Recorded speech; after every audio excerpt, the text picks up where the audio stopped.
Okay, if Scrooge open, the Gulf Stream is a current that flows from near Florida northeast across the Atlantic Ocean towards Europe. What effect does the Gulf Stream have on the land it passes? It makes the season shorter.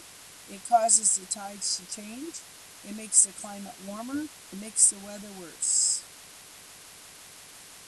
Number two, all along the land that borders oceans and large lakes, there are jetties, or long structures made either out of wood or metal, or concrete and metal. What is their main purpose? Do they stop erosion of beach sand? They provide a place to tie up boats. This is where people are allowed to fish. They are piers for tour boats to arrive and leave from. El Nino occurs when water in the South Pacific Ocean is warmer than normal. What usually happens during an El Nino event? Fishing in the Pacific Ocean is great. Extreme weather occurs in various parts of the world. High and low tides become very unpredictable. The weather in many areas around the world is perfect. Naomi spends every summer at the beach. She especially likes watching the water levels of the ocean change throughout the day.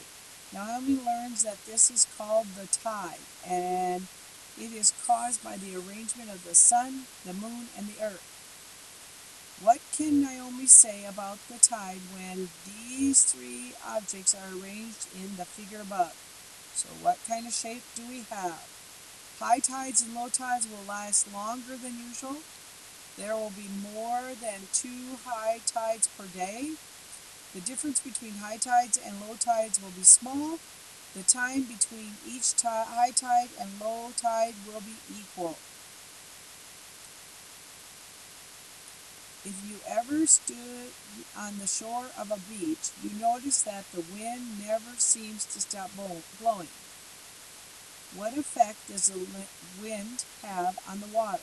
It cools off the water, it smooths out the water, it causes waves to form, it blows the water out to sea. Please submit.